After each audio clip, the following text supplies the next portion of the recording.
Opening statements are set to begin Monday in the murder trial of Billy Chemirmir. Chemirmir is accused of killing at least 18 elderly women in Texas between 2016 and 2018. The trial is focusing on the murder of 81-year-old Lu Thi Harris, who was killed in her home. Chemirmir is accused of smothering most of his victims, then stealing their jewelry. He focused heavily on retirement communities, like the Tradition Prestonwood, where multiple people were killed. While the death penalty has been removed from the table, the prosecution is hoping for at least 2 life sentences.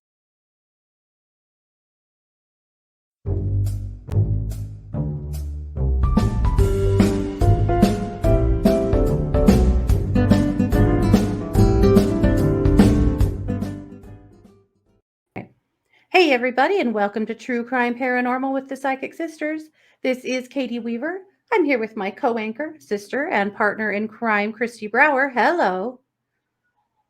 Hello. Hey everybody. Excited to be here. Yes. How's it going? It's going really well. I'm a little blown away. It's already Monday. I feel like the weekend kind of blew by. Agreed. But I'm here for it. I'm ready for this case. Yeah. I'm actually ready for this trial.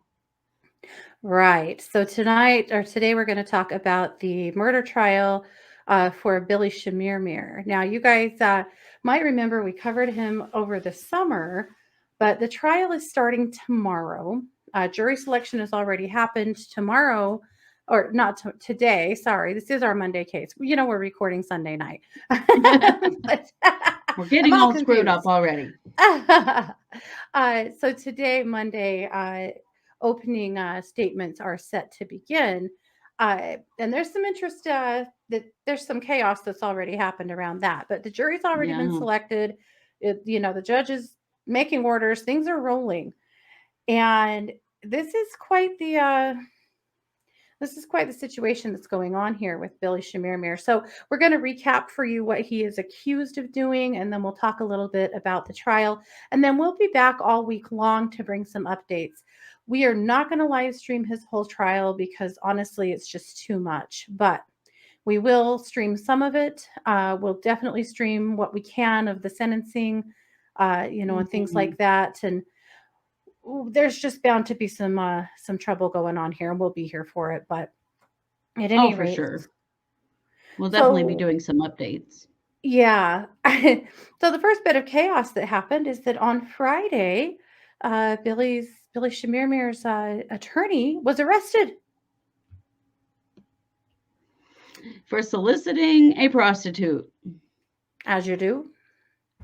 I guess he was in another part of Texas in another death penalty case. Yeah. When this occurred. And apparently he's bonded out, and they're going to hold off on moving forward with that case at all until the Chemirmir trial is over. Yeah. Yep. So that's going on. So but that's the way to start a criminal, a criminal trial off with a bang is your attorney get arrested. Right. But the judge said the show goes on. You have colleagues that can take over for you. So we're moving forward. Yeah. Well, I think that's good because this case has been waiting to be tried for 2 years now already. Right. I mean, he was arrested in 2018. So it's high time. And the families of the victims are so here for it. They're really ready to get moving. They don't want to wait any further. Yeah. Yeah, absolutely. So let's back up and talk about his crimes because before we do that, we kind of need to do a commercial. Oh, that's true. That's true. Okay. Yeah. So we're being told there's a lot of feedback on TikTok. I'm not sure where it's coming from. I don't know. Did it happen when I took a drink? I wonder because my TikTok mic is a little bit low. I wonder if that was me. I'm not sure. I don't know. I don't hear it, so yeah, I'm not hearing it either. I'm not sure what to say about that. That might be something we have to go back later and try to work on. I'm not sure. Yeah, we just got to keep on keeping on here and keep trying. This is just our first shot at. We would like to live stream some of these cases as we record them. So yeah, it's just about technology. Yeah, but Clarissa, if you noticed, if that was when I drank, I'm wondering if it was, if I kind of bumped the mic and messed stuff up. Anyway, we appreciate your feedback a lot. It helps us a lot. Oh, most definitely. Yeah. Okay, let's so we do need a word from our sponsors. So support for True Crime Paranormal is brought to you by Manscaped, who is the best in below the waist grooming and hygiene. Manscaped has just launched their 4th generation trimmer, the Lawnmower 4.0. Make sure your man joins the 2 million men worldwide who have already trusted Manscaped with this exclusive offer. 20% off and free worldwide shipping with the code TrueCrimeParanormal at manscaped.com. Have you ever waxed your balls? Well, no. Me neither. But I heard a terrifying story recently. Some poor sod went into a waxing parlor to have his boys waxed. The wax stuck to his skin and tore a hole in his downstairs that took 12 stitches to close. Yikes. Wouldn't it be so much easier to just use the Lawnmower 4.0? I think so. Get 20% off and free shipping with the code TrueCrimeParanormal at manscaped.com. That's 20% off with free worldwide shipping at manscaped.com and use the code TrueCrimeParanormal. Experience premium grooming with Manscaped. Also, no stitches involved. So there you go. That's our sponsor. All righty. Well, we're talking about the upcoming trial of Billy Chemirmir. The opening statements start today. This is our Monday case. And so let's talk a little bit about Billy Chemirmir and what he's being charged with. So he's being charged with murders that scoped from 2016 to 2018 in Texas. Chemirmir was quite the opportunist. His crimes began initially, they began in a retirement community that was supposed to be a really high-end, posh place.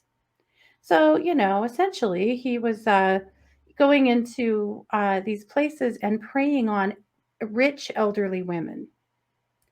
And we're talking really elderly. Most of his his victims were in their 80s and 90s. Yeah.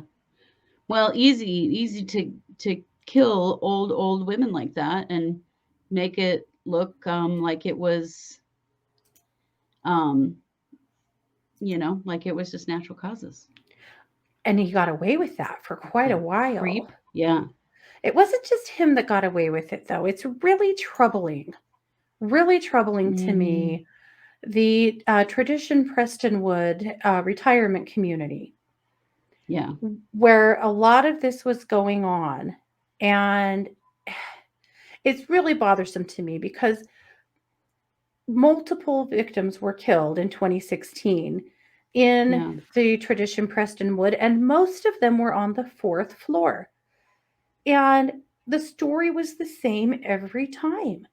They appeared to have died of natural causes, but a good deal of their jewelry was stolen.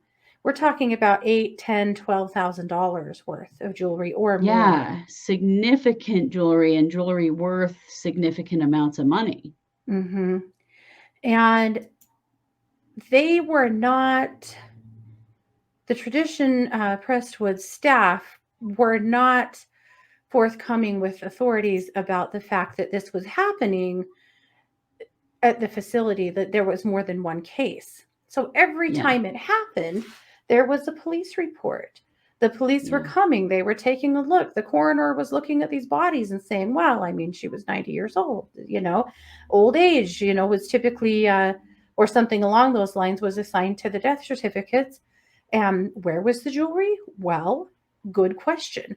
I mean, a lot of people, if you go to the Tradition Prestonwood on Google and read their uh, reviews, lots of people were pretty are pretty turned off by these fools and have said, Yeah. that my parent died here or my friend's parent died here and that their stuff was stolen. Like, this is something that was happening, but they weren't addressing it with the police properly. And so Chemirmir got away with a lot of what he did there because they were Yeah. covering their own asses. They weren't taking care of their residents. Exactly. Well, they were supposed to have like world renowned security, and Yeah. it turns out they didn't even have cameras in the hallways. Yeah.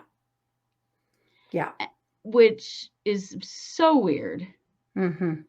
And then they're supposed to be locked, super protected, that kind of thing. Yeah. And it turns out that he got in through an unlocked garage. Yeah. Yep. He was dressed nicely and he was knocking on doors and telling residents that he was with maintenance and was there to check the pipes. Yeah. And so many of them, how would they know? Mm-hmm. They were just very vulnerable in these situations. How are they supposed to know who Mm-hmm. worked there and who didn't work there? Well, they assumed that if they had made it into the building that they worked there. Right. But Well, and security was really it's so lax. ridiculous that he was sneaking around, um, like pretending to work there and no one noticed. Yeah. Super weird. It was super weird. Yeah. Well, it's just unbelievable. Well, in 2017, on the day before Christmas Eve, a resident named Doris Wasserman, she was 90 years old. Let's see, Christy, they cannot hear you again for some reason. And I don't know why. I can hear myself coming through this headset. So I'm not sure. I don't know what to do about that. Well, let me tell you about Doris Wasserman. So Doris, her family had been there in the afternoon and they left at around 3:30. They came back to check on her about 8 o'clock. And when they did, she was laying on her bed, fully clothed, deceased. And there were some weird things about it that they had her walker was next to the front door. Well, Doris couldn't get around at all without her walker. So how Right. was it next to the front door and she was in her bed? $8,500 worth of jewelry was missing. So there were some physical signs that pointed to a number of possible causes of death, including strangulation or suffocation. But the Dallas police came and they checked her out and they found no evidence of foul play, which I don't understand why they kept finding no evidence of foul play when there was always a significant theft. Right. Right. How it was just a coincidence that this elderly person died of natural causes at the same time that someone stole from them. I mean, it's ridiculous. It's completely ridiculous. This is, how often do we see these cases that are just so easily brushed off as whatever? I mean, it's very maddening to me that because these women were super old, they were old and they died. And that's what happened. Mm-hmm. Well, I think there's also the element of, well, they were elderly. Maybe they forgot what they did with their jewelry. Maybe they gave it away or it didn't really exist or. Right. And, an elderly woman would not be hard to suffocate. I don't mean to be macabre about it, but really, Right. it's not going to take a lot of strength to hold somebody down. in that situation. And so there's not going to be a lot of physical evidence of a suffocation because it's pretty clear that that's what he was doing is he was putting a pillow over their faces and suffocating them. Yeah. But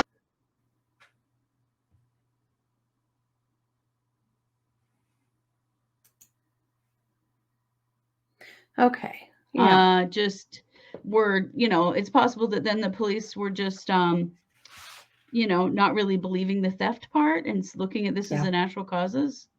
That's all I can figure is that that's what happened, but we're talking about at least 18 times up to 24 times. I mean, this is not just one time and multiple events that happened at the same facility. So yes, they think now it could be 9 at that same facility. Yeah.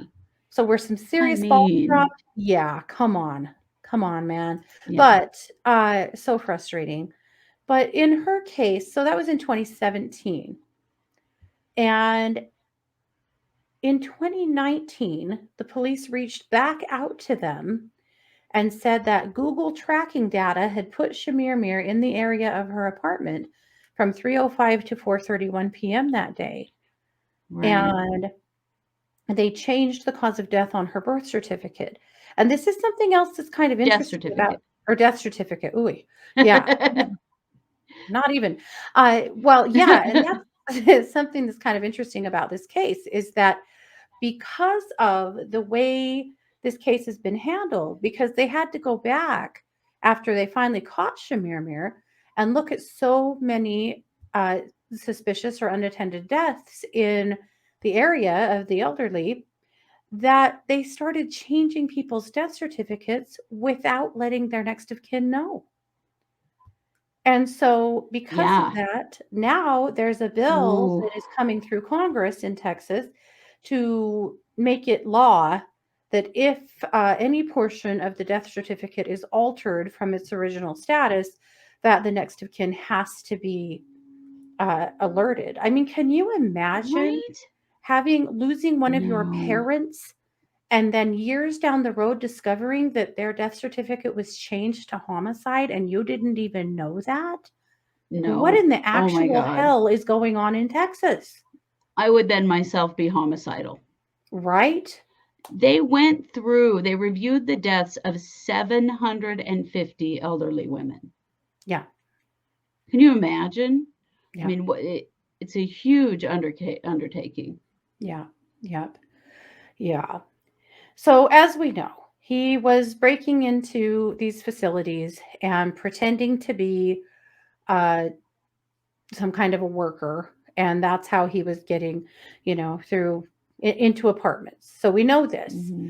Well, finally, after he had been, killing people in that same facility for more than a year, close to 2 years, they finally called the police and said, there's a weird guy here hanging out on the 4th floor. We don't know who he is. And so they finally ran him out of there, but they didn't charge him. No, he was trespassed or something, wasn't he, from the property? Like, you're being weird, don't come back. Mm-hmm. Which, okay. But, when the damage was done at that point. Yeah, totally. But that was all that happened. They didn't keep an eye on Chemirmir. That was it. So he moved on. He hit a few different retirement communities, and he was occasionally hitting somebody's home. So tell us a little bit about the 91-year-old that he hit that he didn't kill. Right. Okay. So this is really the crux of the whole thing here. Mm-hmm. This is really how he got caught in the first place. So let's talk about this case. Give me 1 second because I lost my notes. Okay. So this is 93-year-old Mary Bartell. So her neighbors found her unconscious. She was laying on her apartment floor. She was in the Preston Place retirement community. Mm-hmm. So they called the police, they revived her. They called the police. She told the police she was attacked by an intruder. Mm-hmm. police linked a suspicious vehicle on the premises. So somebody had been, there was this Nissan Altima, it was silver, and it was, somebody had written down the license plate of it because it just didn't seem like it was a car that belonged to anybody visiting. Like they just didn't, it seemed like it shouldn't be there. So when the police were out questioning neighbors, the neighbor was like, hey, we saw this car. Well, they had the license plate number. Well, guess whose car it was? Billy Chemirmir. Yeah. And when police did actually go and arrest Billy Chemirmir, they watched him throw a jewelry box into a dumpster. Right. They were staking out his apartment. Yeah. He threw away, unfortunately, the jewelry box of his last victim in the dumpster of his apartment, and they did arrest him there. Right. But this is what really sucks about that. So they had been staking out his apartment all day. This was the day after the event at the other retirement community.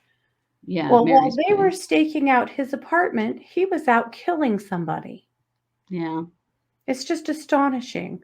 So Lu Thi, I don't know why they weren't following him rather than just staking out his apartment. Right. My God.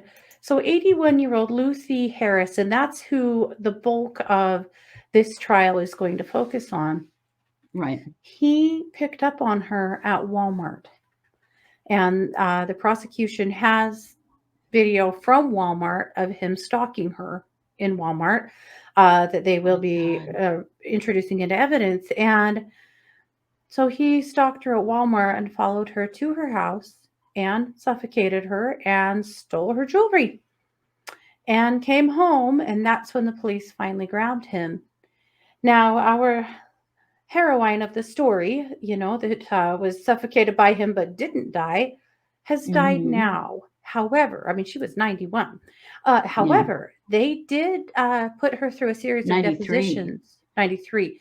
They put her through a series of depositions before she passed, and those are admissible in court. And so that's going to be a key piece of evidence for the prosecution, because unfortunately, the facilities in question, a lot of them have no video evidence of this guy.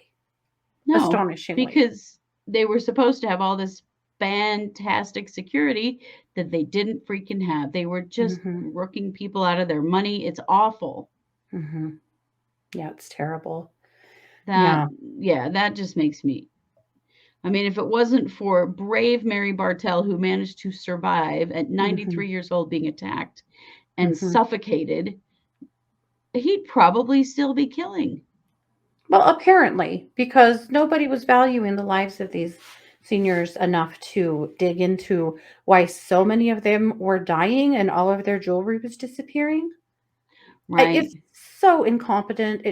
I'm so frustrated by the negligence of the facilities as well as the incompetence of the investigations. Like all of it. This is so unnecessary. But if he is convicted, he will be. But I mean, even if let's not say that. When he's convicted, he will be one of the most prolific serial killers in Texas history. Yeah. Well, and they're only trying to convict him of 2 of the murders.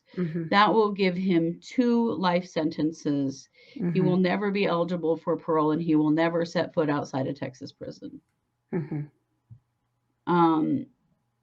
They're not seeking the death penalty. Yeah, no, they pulled it off the table earlier in the summer, which is kind of interesting because Texas is pretty bloodthirsty when it comes to the death penalty. And this is a case of like mass serial killing, and we're not going for it. I honestly think it is a smart ploy on the part of the prosecution. I don't think they can prove this case to the level. I think they're going to struggle to prove it to first-degree murder.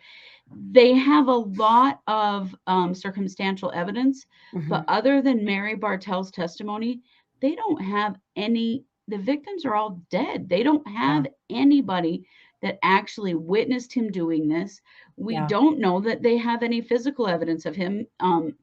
Maybe they do in Mary Bartell's attack, and hopefully in Harris's murder because they were so recent, but that really the evidence was just not there. I think you're totally right. I think they're just not going to risk not getting him convicted because they just want him to stay in prison for life at this point. Agreed. So what questions do you have going into the trial? Well, I want to know, I'm very curious about what the defense is. I mean, is the defense just going to try to tear apart the circumstantial evidence? I'm assuming. Yeah, I would think so. Chemirmir is maintaining his innocence 100%. He has given no interviews. He has spoken publicly in no way. We know almost nothing about this guy at this point. So I'm curious what we may learn about him, may or may not. He's been really quiet and pretty elusive. Yeah. Yes. Yeah. He really has. So those are the things I'm most concerned, most questioning. You know, I feel like we have a pretty clear picture now of what he did, and obviously it was financially motivated. Yeah. I do have a question. I guess he killed them all because they were witnesses. I mean, why did he murder them? You can rob old people without killing them.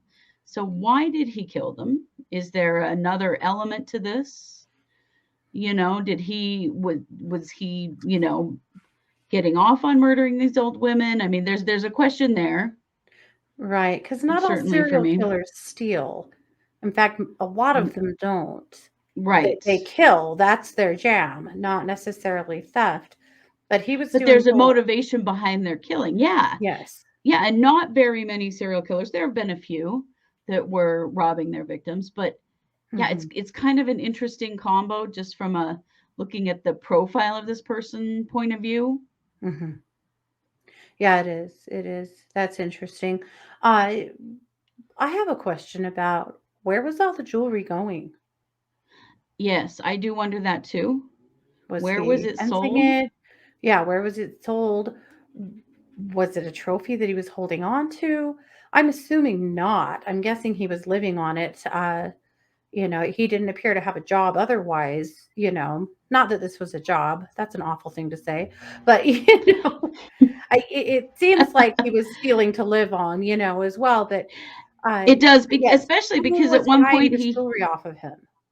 Right. Well, and at one point he actually had a gap of about a year where he didn't, well, that we know of, that he didn't kill anybody. Is that because he was living off the money he got from the jewelry? And how was he selling that jewelry without bringing attention to himself? Yeah. So yeah, I think there are a lot of questions here. Yeah. And I'm hoping we're going to get at least some of them answered because honestly, there's so little known about him. You know, we know he's from Kenya. We know he's a permanent resident in the United States. Which is something that had been incorrectly reported at one point. Yes. That there was, at one point, a lot of stations were reporting that the immigration, you know, was involved and, you know, that he wasn't a citizen of the U.S., but that's not true. He is a permanent citizen of the U.S. He is from Kenya. He's a permanent resident. Resident, yeah. So he does have residency. We know that he's had a DUI in the past. We also know that he had an assault charge against a girlfriend in the past. Fairly minor things, you know. Right. You know, well, we don't know. Not serial killing, yeah. Right, yeah. You know, in comparison to these charges. We know that his father was actually the chief of the village that he's from. But that's about all we know. Like, we don't know hardly anything about his family, what his relationship status is now, why, you know, I don't know. There's always that why that maybe we never get a clear answer for in someone who's a serial killer. I also would like to know if at any point he lived somewhere else and was traveling around, and it's possible that these aren't his only victims. I think it's very possible. People have a lot of reasons to not trust nursing homes, elder care facilities, and my God, this is why, you know? And so, yeah, I think that obviously we have facilities here who are brushing these deaths under the rug, that were not forthcoming with the police about the situations behind them, about all of the theft. There was a lot happening here that didn't tie all the pieces together from multiple facilities. So I think it's very possible that this happened in more than one place, and maybe we just don't know. However, I think it's really interesting that in the case of the 19th victim, right, in the case of Wasserman, that they what did they tell the family? That Google tracking data put him in the area, and that's why they reopened her case. How much more of that are we going to see? I mean, just from all of the work we've done on the Daybell Vallow case, and watching them literally find the exact location of the burial site of J.J. Vallow by looking at Alex's pings, we know that they are using this technology to be able to, pinpoint down to an area of the yard where somebody was. So that's pretty interesting. And I think that'll be some things we see in court that'll be pretty damning, but very interesting to see. It will. Yeah. There's a lot of digital stuff. My only concern is that, is there any actual physical evidence that he committed any of these crimes? DNA. Well, that's fibers, fingerprints. It's why they're focusing on Lu Thi Harris, though, because all of the other crime scenes have been destroyed a long time ago, Right. Except for Lu Thi Harris. The police found her. They watched him throw that jewelry box away. It had her name on it. They were able to track it back to her home. They found her deceased. They had a fresh crime scene. That's why they're, focusing on this one. And I think that, at least in this case, they will get a conviction, that they do have enough evidence. But it'll be interesting to see. I mean, opening. And I guess we're just looking at, and we're just looking at Lu Thi Harris's case. And that's an important piece to remember there, because they're not going to be able to convict on every one of these. There's no way. No. And I guess there's Mary Bartell as well, if they go after him for her assault or attempted murder or whatever they're going to call it, if they need to. I think that's not what they're going for. They want to be able to do, get him on a couple of murder charges that are an automatic life sentence, so that he can just never leave prison. Yeah. So heading into trial, we have 18 for sure families, maybe 24 families that are involved, whose mother, elderly mother, grandmother, great-grandmother was murdered by this guy. So there's a lot of emotion here. There's a lot of families keeping an eye on it. It sounds like they are allowing some family into the courtroom, and some family are, some people not, courtrooms are still very limited because of COVID, but some family, it sounds like, will be allowed to actually be in the physical courtroom during this event. And of course, it's going to be streamed. So here's what we're going to do. We will, if you guys can hear that, there's a chihuahua screaming and bawling outside my office door for his dinner. Yeah, I can hear him. That's the old blind guy, huh? Yeah, it's my little old blind guy. I thought I had him corralled in the living room, but he's found a way out. So don't worry, he's fine. This is just what he does at dinner time and breakfast time, and if he gets lost in the bathroom. But I digress. He's a million years old, and this is how we live anyway. But what we're going to do, we're not going to live stream the entire trial. It's just too much. What we will do is keep a daily eye on it. We'll do some TikTok updates. We'll do some pop-ups over on YouTube and on the podcast. We'll just keep you guys abreast. And of course, if you're interested in this case, go watch it. It'll be streamed. Go find it on YouTube. I'm interested in the opening statements. I'm interested in the witness list. I am interested in any preclusions from the judge, anything we're not allowed to have in here, anything we're not allowed to say or do, or, is it going to go full Rittenhouse or not? I'm guessing not, but and then I want to know, the basics of what are said. And then we really want to be present for the ruling and the sentencing. Yes. So that's where my thought Absolutely. process is. And then we're going to see where the lawsuits go, because there are going to be a lot of lawsuits out of this case. There's already a bunch of them, a bunch of lawsuits that have been filed against Prestonwood, Tradition Prestonwood. Mm-hmm. Yeah. And even more probably if he's convicted. Yeah. Oof, that's some serious ammunition right there. Oh, yeah. It's going to get thick. You know what? I would too if I were one of those families. I would my too. Goodness, yes. My God. Yep, for sure. All right. Well, that is it. That is our Monday case. So we're going to be back tomorrow with a look at the Ahmaud Arbery case that is also at trial right now. Yes.